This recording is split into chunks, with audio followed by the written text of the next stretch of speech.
last session on the Eastern religious traditions. So starting next week, Father Bill is going to be introducing Judaism. And so we'll have a couple weeks on that, and then transition to Christianity and finally Islam. So we're moving into territory that for most of us anyway is a lot more familiar, which will be good, I think. Last week we talked about Siddhartha Gautama, the founder of Buddhism, his life's trajectory, and the centrality of his story really to the Buddhist experience. The fact that here you have someone who really had everything on his fingertips and decided to renounce all of it while seeking enlightenment and a path out of the cycle of birth, death, and rebirth that for Siddhartha was characteristic of the human condition, this cycle of suffering, which goes on life after life after life. And finally, to be able to transcend that altogether and reach nirvana, that was the goal of Siddhartha. And really it's the goal of Theravada Buddhism, which is the most ancient form of Buddhism. And what I thought we would start with today is really a little bit of discussion on the ethics of Buddhism.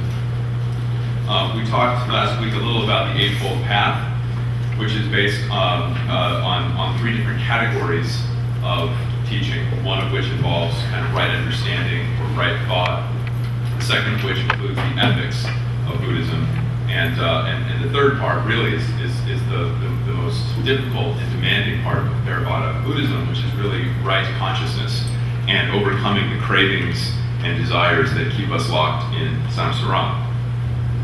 So the ethics of Buddhism really, you'll notice here there are some similarities with the Ten Commandments. The fact that there are 10 precepts kind of is an interesting analogy right there. Not to destroy life, not to steal, not to commit adultery, not to tell lies, and not to take intoxicants. Those 5 precepts apply to all Buddhists, irrespective of whether they are lay people or monks. The last 5 are unique to monks, not to eat at forbidden times. So monks are conditioning themselves to abstain from food as part of their asceticism. Not to dance, sing, play music, or act on the stage, all of which is kind of interesting. But so far as I understand it, this injunction is to avoid the kinds of things that involve false presentations of the self, and also things that can lead to pleasure, like music, because the monks have to learn to abstain from all forms of pleasure because that leads to craving and desire, and so on and so forth. Not to use perfumes or jewelry, so they are to wear plain clothing, monks' robes, of course. They do shave their hair off and are conditioning themselves to live a very simple existence, and that's why number 9 is important, not to use a high or broad bed. And then finally, not to receive gold or silver. So monks are forbidden from participating in the worldly activities that will ensnare us. Which essentially means, if you add it all up, monks really aren't allowed to do very much besides meditate. Of course, that's supposed to be their predominant concern. And what that means then is that Buddhist lay people actually have the responsibility of maintaining the monastic community. They have to worry about the finances of the monastery. They have to worry about feeding the monks. They have to worry about taking care of them so that the monks can detach themselves from these concerns and thus become closer to enlightenment. So Theravada Buddhism is really a 2-tiered structure, with monks being kind of the heroes of the faith, and then the mass of lay people whose job it is to maintain them and sort of cheer them on from a distance and assist them in attaining enlightenment. So that's the structure of Theravada Buddhism. I will say more in a second about Mahayana Buddhism, which is a form of Buddhism in various forms actually, but the branch of Buddhism that most Buddhists nowadays practice. Okay, but I did want to say just a little bit about the rise of this culture in the 6th century. When we talked about Hinduism, we talked about how the time of the Upanishads were written when these spiritual seekers were going off into the wilderness, really the same way that Siddhartha did, to renounce the snares of the world and to try to seek moksha, or for Buddhist nirvana. This led them to a pretty serious critique, especially when Buddhism starts to evolve in the 5th and 4th century, both with respect to gender, because Hinduism always had a very, very strong preoccupation, a very strong bias really in favor of men. Women were forbidden from reading the Vedic scriptures. Women generally, with very few exceptions, could not become Hindu monks. or Brahmin priests, certainly. And so there was always sort of that built-in tension between men and women in Hinduism. Buddhism really tries to erase that tension so that women could be welcomed into Buddhist monasteries just as men could, something that did draw a lot of women to the Buddhist faith in its first few centuries. And then the second critique, really, of Brahmin culture that Buddhism provides is that of really not necessarily denigrating the idea of class, but certainly minimizing it and seeing it as a problem. So this too was another appeal for especially lower class people in the Hindu system. People that otherwise would not have had much status in Hindu culture were now being drawn to Buddhism because they too could become monks. So there's a more egalitarian aspect to Theravada Buddhism, which is one of the reasons why Buddhism really does not persist in India. Once we get to around 1000 CE or so, Buddhism has become by that point a Chinese religion, much more so than an Indian one, which is interesting given that that's where it gets its start, just like Hinduism does. But Hinduism ultimately became the fulcrum of Indian civilization in a way that Buddhism was not destined to do, really. And so Buddhism makes its mark in China, and then from there spreads to many other places. So the split, so to speak, begins to happen probably around, so we're on page 2 now, around 380 BCE, there was a Buddhist council where some of the differences that had started to emerge within Buddhist practice now were amplified. And so that divide starts to happen roughly around 4th century BCE. Without going into too much detail, the result of that is that Theravada Buddhism is really limited to just a subset of South and East Asia. So Sri Lanka, Myanmar, Thailand, Cambodia, Laos, and there's a few isolated pockets, but China, Japan, Korea, Tibet, and Nepal all practice some form of Mahayana Buddhism. 2/3 of the world's Buddhists really come out of a Mahayana tradition. And the reason for that, when you think about it, and as we start to look at some of the differences here, is it makes sense intuitively. The worldview of the Upanishads was very austere, was very demanding. And Hinduism, as it evolved with its multiplicity of gods, the emphasis on worship, the emphasis on joy, and just a colorful, dynamic religion was a much more appealing alternative than the austerity of these forest dwellers who were fasting and going without sleep and practicing these rigorous breathing methods. And similarly, the Buddhism of Theravada Buddhism is extremely austere. It's demanding. It's really for monks only. And so everyone else can participate, but only at a distance. Whereas Mahayana Buddhism is a much more encompassing faith. And what it's really trying to do is lower the obstacles needed for participating as a Buddhist. And that's what we see happening here in a number of ways. So we're sketching out some of the differences here, and you can sort of see how this. The core of Mahayana Buddhism is the idea of the Bodhisattva. These are not gods exactly. They are known as beings who have obtained enlightenment. And their function is really to assist people who have not yet gotten there and to bring them into enlightenment. Okay, so these are again, they function in a way like gods. A lot of people worship them, they pray to them, and they assist the faithful. There are 20 of them or so who are worshipped regularly. The one that most of you have probably seen images of is Maitreya, who is a Chinese Buddhist, and he's the guy who's big and fat and jolly, and he's just having a good time all the time. And his story is actually kind of interesting because it's a good example of how Mahayana Buddhism managed to make so much headway in very, very different cultures and societies at different times. Part of that is because the idea of the Bodhisattva was very transportable. And the god that, I misspoke here, the Bodhisattva, Maitreya, was actually a local deity in Chinese folk culture. And so what happened when Buddhism was introduced into China is some of these local deities morphed into bodhisattvas. So it was one way in which Buddhism could get a foothold in places like China and Japan was by borrowing from local traditions. So that malleability is really critical to the way that Mahayana has spread. Theravada is not nearly as adaptable in that sense. It's a much more rigorous, demanding, and inflexible faith. So that's one thing that happens. And bodhisattvas can transmit positive karma to people, which will help them get closer to enlightenment. They can absorb people's bad karma. And they also serve as teachers. So they have sort of a multi-hued role to play in Mahayana Buddhism, but they're absolutely central, and that's why that's a critical difference, the idea of the Bodhisattva. Mahayana Buddhists do believe that Siddhartha was the first Bodhisattva, whereas Theravada Buddhists really don't believe that Siddhartha has any further role to play. Once he achieves nirvana, he's gone on to extinction, but his teaching remains. For Mahayana Buddhists, they continue to regard Siddhartha as a living, active figure who can assist the faithful in their struggles to find enlightenment.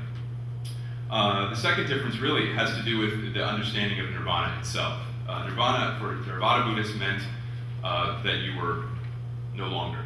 There was no self to speak of. You had ceased to participate in the illusion of Maya, samsara, the cycle of birth, death, and rebirth no longer had a hold on you.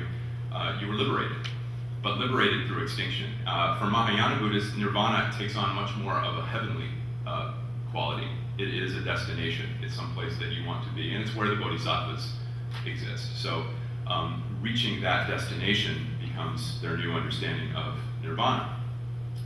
The third difference is that there's a new concept of the soul in Mahayana Buddhism. Rather than seeing the soul as just a temporary bundle of energies, which is very much how Siddhartha would describe it, there's no reality to the soul. We're simply just temporary clumps of energy, and once those energies have dissipated, then we are no longer subject to the cycle of birth, death, and rebirth. For Mahayana Buddhists, there's a concept of the eternal Buddha, which is much akin to the function of Brahman in Hinduism. The idea that there is a cosmic consciousness, there is a truth that pervades all reality, and what we need to do is we need to perceive it, we need to understand it, and then we become united with it. So that eternal Buddha concept really becomes the equivalent of the soul for Mahayana Buddhists. Meditation is still important for Mahayana Buddhists. Most Buddhists practice some form of meditation, but is no longer seen as the sole preoccupation needed to find enlightenment. It becomes one spiritual activity among many. And so for most Mahayana Buddhists, meditation is something that they will devote part of their life to, just a relatively small part. It's no longer seen as nearly as central. Because one of the things that sort of takes some of that energy, that religious energy, is devotion to the bodhisattvas. So just as in Hinduism, your focus on the gods, or puja, becomes one of the ways in which you earn good karma. The same thing happens here. Devotion to the bodhisattvas is one of the ways in which you generate good karma, and that's all to the good. So meditation isn't as central. Okay, and then along these lines, the distinction between the monks and the laity also becomes much less significant. There are Mahayana Buddhist monks, Tibetan monks, for instance, a good example, but most people don't feel compelled to become a monk in order to participate fully in the life of Buddhism. And so the Sangha, that concept, which had originated with Siddhartha's followers, now incorporates everyone who is a Buddhist. And there are even some forms of Mahayana Buddhism that insist that all of us, since we have the eternal Buddha within us, don't need to do anything further really than just acknowledge that fact, which means that for those Buddhists, everyone is part of the Sangha, all of us, whether we recognize it or practice Buddhism or not. So it's, again, a much more inclusive, accommodating and embracing faith than Theravada Buddhism. Okay? So that's what I wanted to cover as far as just the main structure of Buddhism, and to get a little bit at that split between Mahayana and Theravada Buddhism, because what I thought I would shift gears and cover a little bit here is some of the questions that I've been wrestling with about contemporary Buddhism and the way in which the West, and I mean America and other societies and Western industrialized nations, have started to approach Buddhism. It's not a brand new phenomenon, really, because, I mean, if you go back to the countercultural folk who were looking to the Eastern traditions, whether it be Hinduism or in many cases Buddhism, and trying to look for alternatives to Christianity and Western philosophy, and really see things in a new light. And that's still happening. It's still happening in a couple main ways. One of which is the idea of meditation as therapy. The idea that by meditating, one is able to find a release of anxiety, stresses of life, even physical pain can be mitigated through meditation. And this is a core insight of Buddhism, is the idea that pain, even physical pain, is really a matter of the mind as much as it is the body. And so by retraining the mind, we're able to overcome any kind of pain, really. And so there's a lot of medical research that's being done in this area, and it's quite fascinating, really, the idea that so much of what we experience is psychological. If we can retrain our psyches, then that's going to allow us to cope with all kinds of difficulties that we face in life. So there's a very strong thread there. And you'll also find in the corporate workplace a great deal of emphasis now on mindfulness, and the idea that since, again, meditation can help us with overcoming stress and anxiety and so forth, well then why couldn't it make us better workers? Stands to reason. So a lot of high-powered corporate entities have started to consider this quite seriously as a practice that they encourage their employees to take up. And in fact, I experienced this directly last year when at one of our upper school faculty meetings at Cranbrook, we were urged to participate in a 5-minute session of mindfulness meditation. And this was a total surprise to most of us. You know, we just figured we'd have the typical kind of faculty meeting and talk about, you know, honor code violations and things like that, you know, the usual things, curriculum design and so forth. But here we had one of the administrators who has been doing workshops in yoga and meditation and so forth, came in and led us in a 5-minute session of meditation. And it was interesting because, you know, I was looking around at my colleagues and, you know, they were a range of responses, snickers and grimaces and, oh no, what is this now, kind of thing. But we were assured, first and foremost, that this was not Buddhism, which was an interesting disclaimer. I mean, nobody had said anything about Buddhism. We were just talking about meditation, and yet it was very clear that for some participants, myself included, this was going to be a little bit odd if we did this in detachment from any kind of broader religious tradition. But yet we were assured that no, this had nothing to do with religion. This was purely a mental activity. This was a psychological exercise, and not one that needed to raise alarm about First Amendment issues or anything like that. So we got that reassurance, and we were also told that, I mean, since this is a practice that's becoming more and more widespread in the working world, that this would help us, that this would certainly provide us with a sense of groundedness and help us cope with all those anxieties that we deal with as teachers and so on and so forth. And so we did it. We did our 5-minute mindfulness exercise, and it generated quite a lot of debate afterward. A lot of the faculty were intrigued by this. A lot of the faculty were annoyed by this, and so it was a kind of divisive moment for us as a faculty. There was a lot of discussion afterward, and I found myself quite conflicted in experiencing this. For one thing, I'm not a good meditator. This is something I've tried from time to time, and I have a heck of a time settling my mind and going through this practice. So I didn't enjoy the experience at all.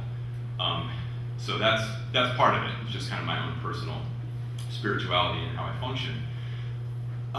But then part of me started thinking, well, I mean, this is kind of strange.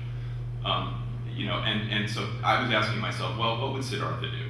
You know, Siddhartha were here. What would he make of this exercise? You know, this idea that we could have a 5-minute little chunk of meditation, and that somehow we would be that much closer to mindfulness. No, nobody said anything about enlightenment, so that was off the table here. But that got me wondering, because then I thought, well, I mean, this was all about enlightenment for Siddhartha. Siddhartha had a broad vision of what this was supposed to give us. And so here I thought, well, I'm getting a bite-sized morsel of meditation. Is that really anything of significance? Or is this just, you know, kind of another effort at corporate therapy, you know, the kind of things that you see in the working world where, okay, we've got a new formula for how our workers are going to be more successful, more productive, and increase our profit margin, and so on and so forth, right? So I started getting cynical about this, and it was not a good moment for me. And, you know, because as a teacher, you know, you have those moments where you just get bitter and grumble a lot and so forth. And I didn't want to just dwell in that place, so I was really trying to wrestle with some of these ideas and think about why I found this problematic, but then I had to go a step deeper, and I had to think, well, okay, why do I find this problematic? Do I find this problematic because I teach this material, and because I'm really sensitive to presenting these religious traditions to my students in all of their integrity and all of their authenticity, right? That the fact that I tend to object when one of my students, when we're talking about yoga, for instance, and we're talking about Hinduism, and one of my students says, oh, well, yeah, my mom practices hot yoga all the time. She goes down to Birmingham and she does it, and they sweat and they do this, and I have to hold my tongue because part of me thinks, okay, this has nothing to do with yoga, right? This is a standard instance where Westerners just kind of pick and choose what they like, and then they morph it into something that is almost unrecognizable to where it started, And so I usually don't chide my students when they do that. But in fact, we do have a discussion about it, and we say, well, okay, does this conception of yoga, is it consistent with, or is it a departure from the kind of thing that we've been learning about? And if it is a departure, what does that mean? Is that important? Is that something we have to wrestle with, right? So those are the kinds of questions that I look at as an educator. But I also got to thinking about this a bit.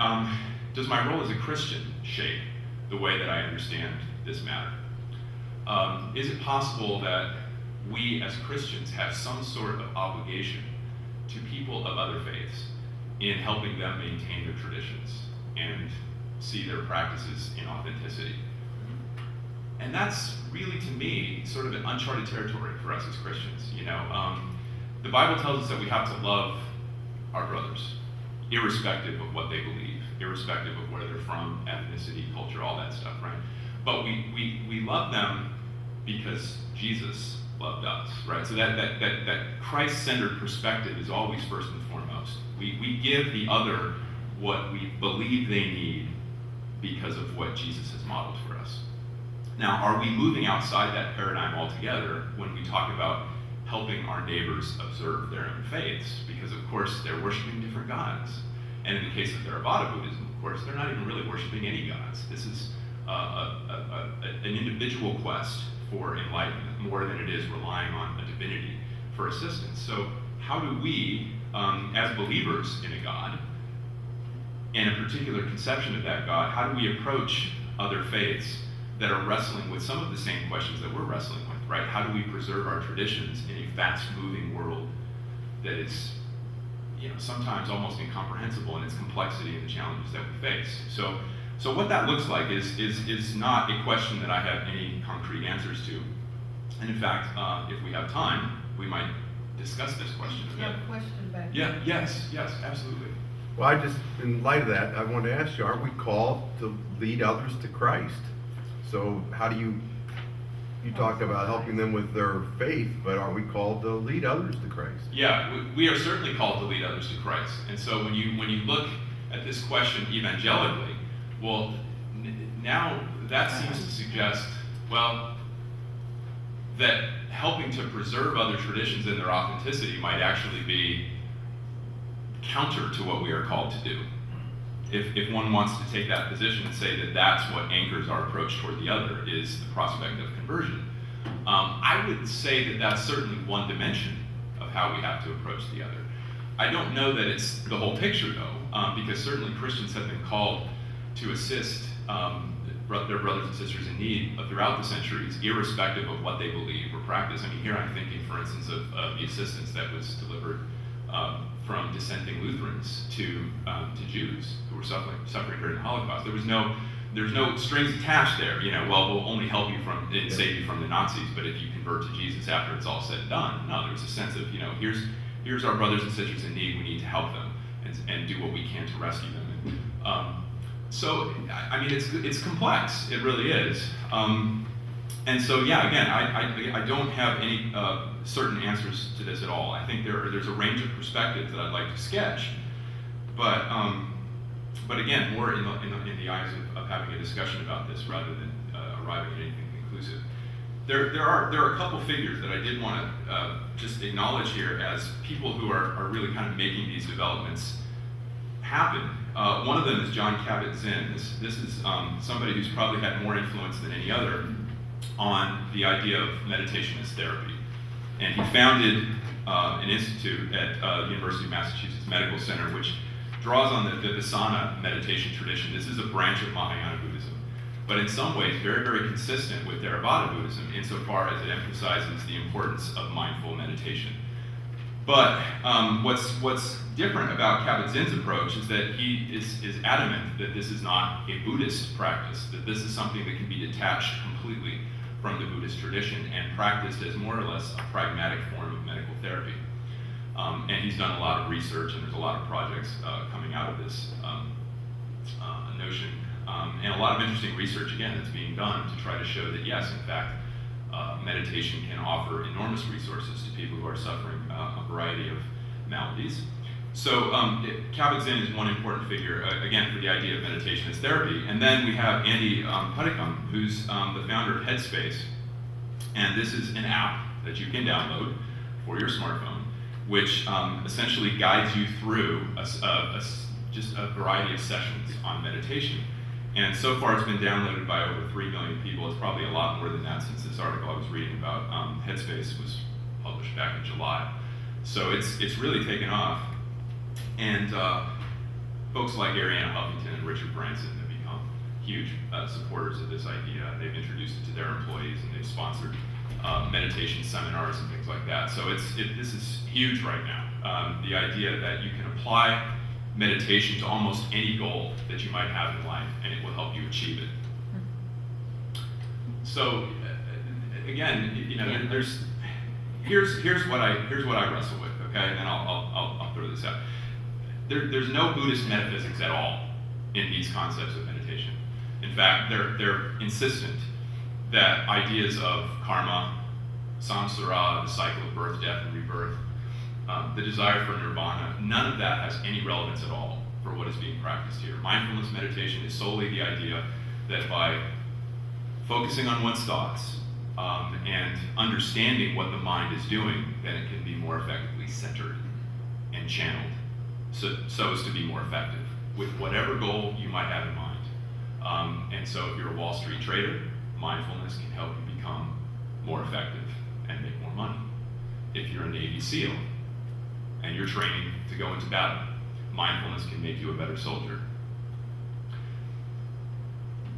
Buddhist ethics, no relevance to this at all. The idea of nonviolence as a way of life, which was absolutely central to Theravada Buddhism and is for most Mahayana Buddhists, again, not particularly relevant here at all. You define your goals, and then meditation helps you achieve them.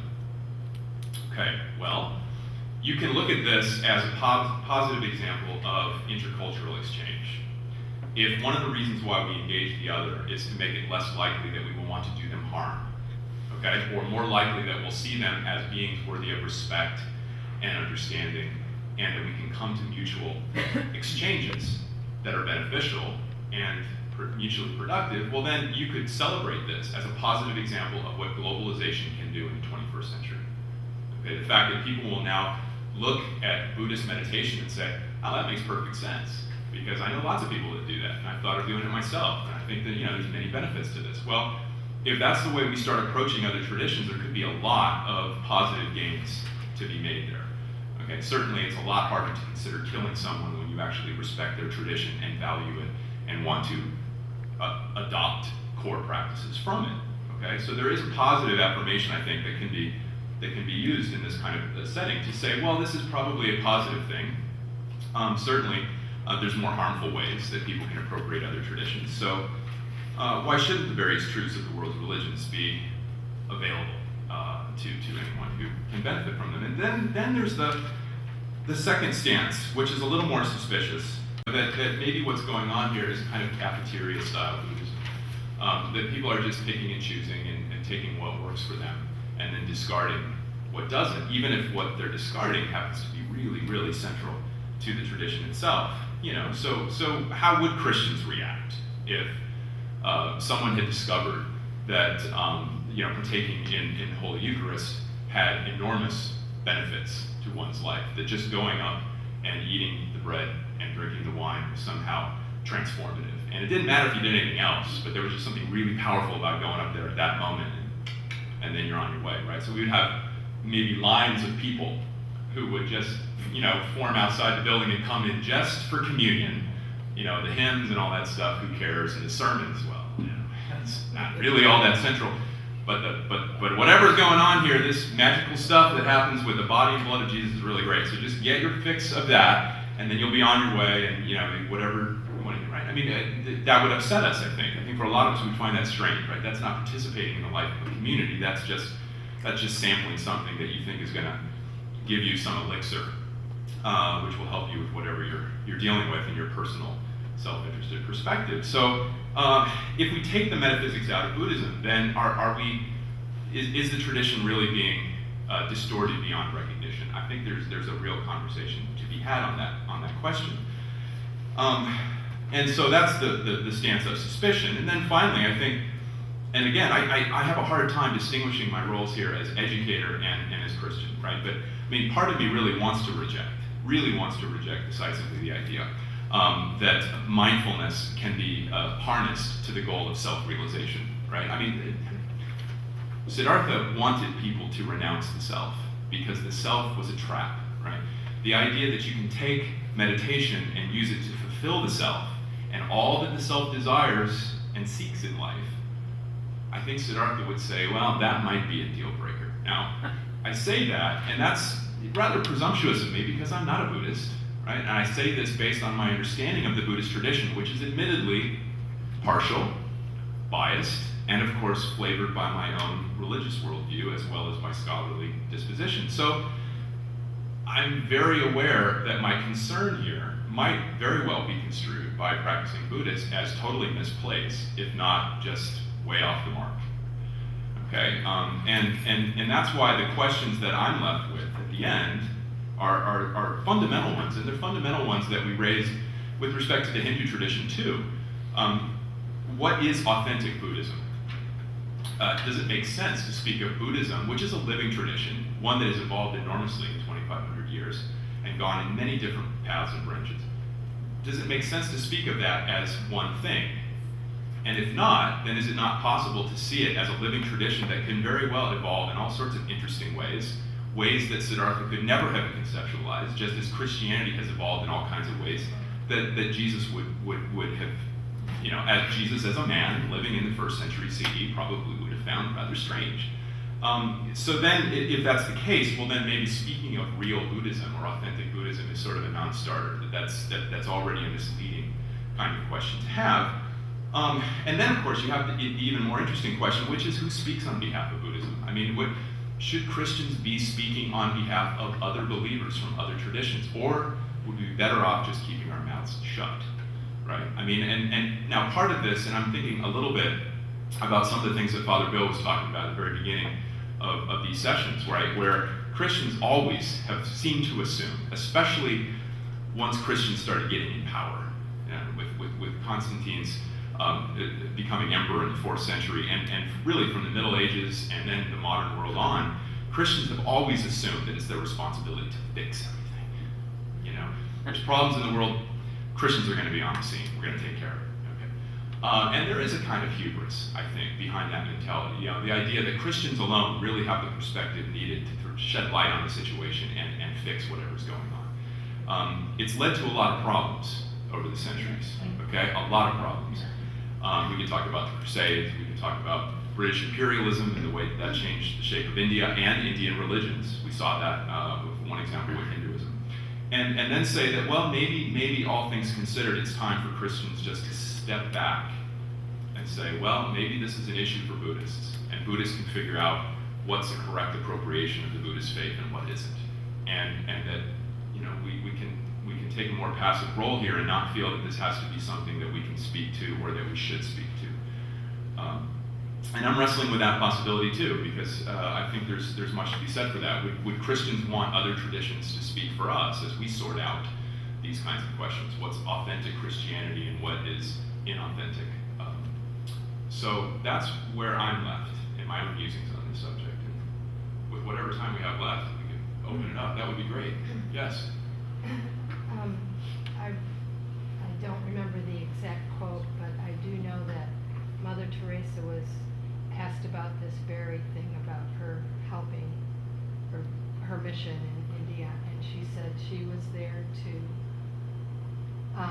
help the Buddhist to become a better Buddhist, and a Hindu to become a better Hindu, not to make them Christian, but to have them better at what their faith was. Right. So Mother Teresa saw her role as assisting them in their spiritual journey as they defined it. Figure out what Buddhists wanted, what they needed, what Hindus wanted, what they needed, and then work with them to fulfill those goals. Well, that certainly seems a defensible approach. I think so. Yes, sir. I have a Buddhist daughter-in-law. So when our family and her family are together, one of the things we find out is we have a lot of values in common.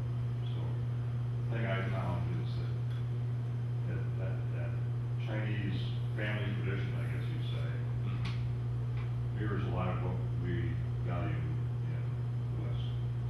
Well, I think that's certainly true. And it reminds me of Judge Moore's comment from a couple weeks ago, just asking, well, when you look at the ethics of these traditions, where does that get us? And I think that's one way that Christians can say to Buddhists, yeah, we are on the same page in many respects. When you look at the 10 precepts of Buddhism and you say, well, don't kill, don't steal, don't lie, and so forth. I mean, you see a lot of overlap there with the 10 Commandments.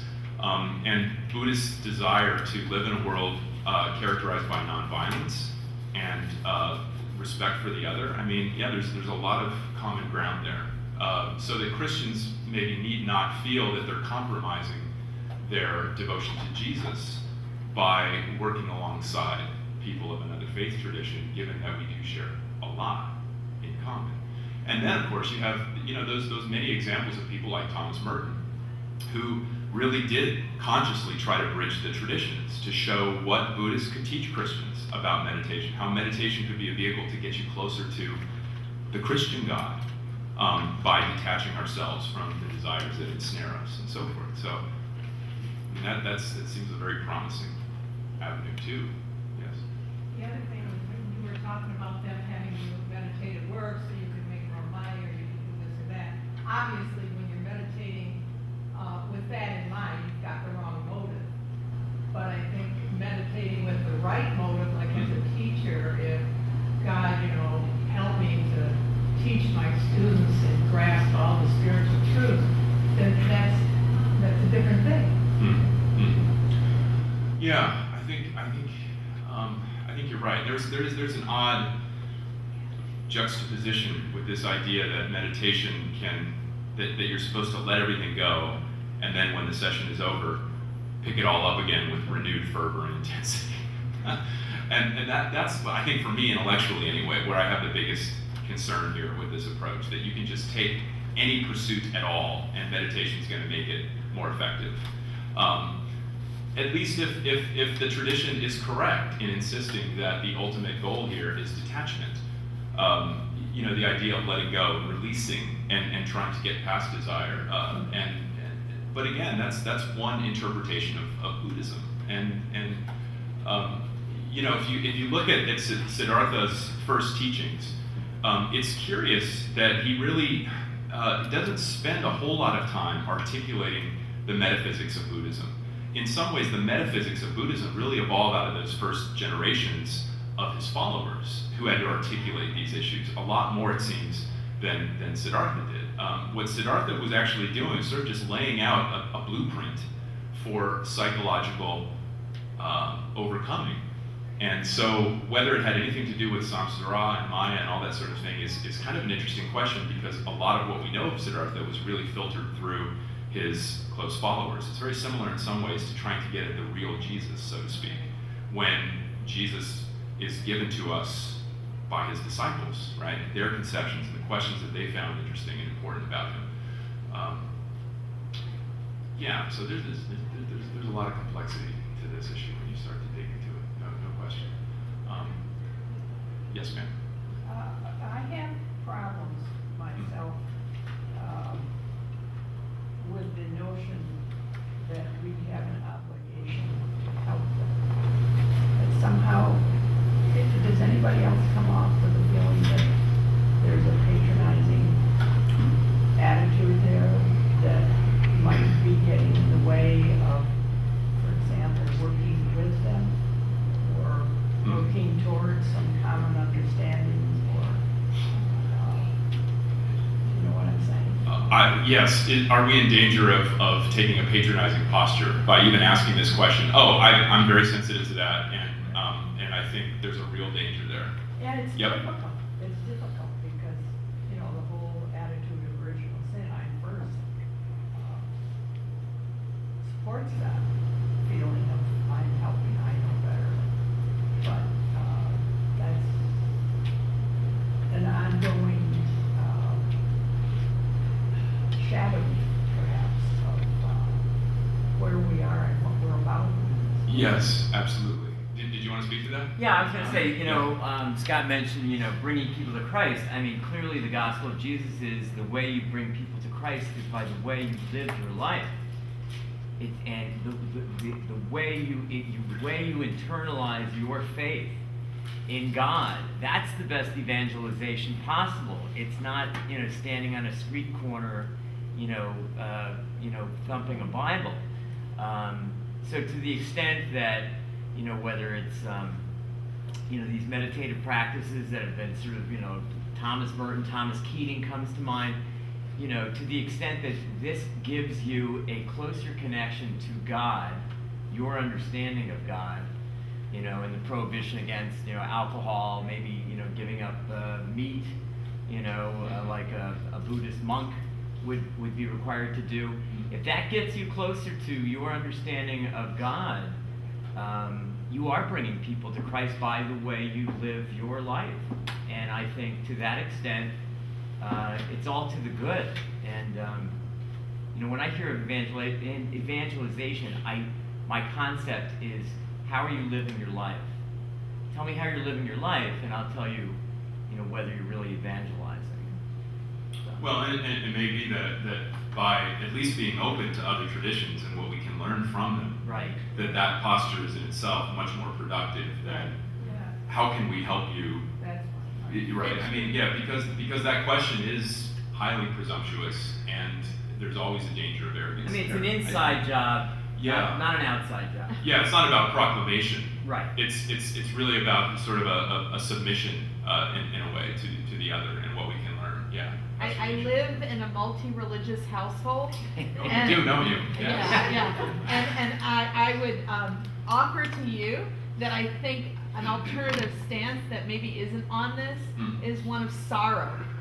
Because I believe with my brother, we are called to tell people about the amazing news of Jesus Christ, about what God has planned, and it does change the way you live, it does change the way you act, it does change who you are and how you are, and I just have immense sorrow that I live in a multi-religious household. And you know what? My parents, who are the other part of the multi-religious facet, are probably very sad too, because I imagine that they wish that we were Jane. So I think if we're honest with each other, it's not just about finding ethical grounds that we can get along with, or even practices that we share. Christmas comes to mind. My sister's going to put up a tree and exchange gifts. What is that all about? I think ultimately we of different faiths, we wrestle with this. We struggle with it, but at least as a Christian, where I end up is God has a plan, and I don't know it and don't quite understand it yet, but I trust that. But then joy would be an appropriate response too. I mean, there are challenges with trying to bridge our differences religiously, but God does work in pretty remarkable ways through these encounters too. So I think there's much to be hopeful about in that regard. Yeah, Eric. Some years ago, I actually tried reading the book of Romans and was stunned, would not be too strong a word, for the last couple of chapters in which Paul says exactly what Manisha just did. Paul was raised an Orthodox Jew, and he goes through this lightning bolt experience of seeing the risen Christ. His whole life has changed, but he begins, I think it's chapter 10, by saying, I have to admit that my heart is filled with unceasing sorrow, day and night, for my brothers and sisters of Israel who don't get it, who don't understand that the Messiah has indeed come and that God has acted to save Israel and the whole world. And he then, in ways I'm not going to go into now, partially because I don't fully understand them, he essentially hands the whole thing over to God. He says, God's promises are forever. If God has promised to be with Israel, God doesn't welch on that promise, no matter what history looks like. And he concludes with this vision of the power and the wisdom of God, which will somehow bring everybody to the picnic.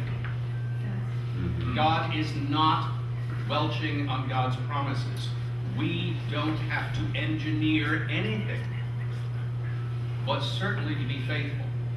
And that faithfulness, and here's the part most of us would just as soon skip, certainly me, that faithfulness will involve suffering. And that, I think, addresses Scott's question. I would suggest that maybe we don't so much bring people to Christ, which always suggests laying a strong arm on them. How about, thank you, John, how about bringing Christ to people? There was one other question. I think, yes. Yes, Before we- I wanted to speak about the ethical piece a little more, in that in the course of this pluralistic kind of, it's not quite pluralism is not quite relativism, but I'm trying to get the question down to articulate it. When we say let's live our lives in a way that bears Christ to people, and we minister Christ in this purely ethical sense, how are we not doing the same exact thing that these corporations are doing to Buddhism? They're taking these kind of grand ethical principles and separating them from, I believe your word was, the metaphysics of Buddhism. So in essence, we're taking the pronouncements that Christ has made concerning how we are to live, but we're not necessarily bringing the full person of Jesus, that Redeemer, that Savior, to the world. So how are we not doing the same thing that we're accusing the corporations of doing? Does that question make sense? It does, yeah. And I think maybe that's, wow, it's a huge challenge, right? Because that has to do with the integrity of our faith and the integrity of the way of life that we're putting on display every single day. And I think, yeah, if that's the question that we're concerned about fundamentally, then that's the challenge we have to live up to. And as opposed to trying to figure out some way of synthesizing or doing respect to other traditions. I mean, I guess if that's where we seem to be left with here, which is not a bad place to end, which is that, you reflect on some of these other traditions and the riches that they offer the world, and then you come to realize, in the end, our commitments remain, and we have to keep trying to ask how to be faithful to Jesus, and that should give us plenty to do, really. That's no small feat right there. But I think also recognizing that that's what Buddhists are trying to do in the 21st century, and that's what Hindus are trying to do in the 21st century, so that we do share in common living in interesting times, but also confusing times, and trying to figure out how we can maintain our traditions in the midst of this welter of competing perspectives and being pulled and fragmented in different directions. So, but I agree fully. I guess we're out of time, I think, yes. I know the kids are going to be coming in. So undoubtedly we'll be able to continue these questions in the weeks to come, which is great. Judaism is next, and we'll go from there. So thanks everyone.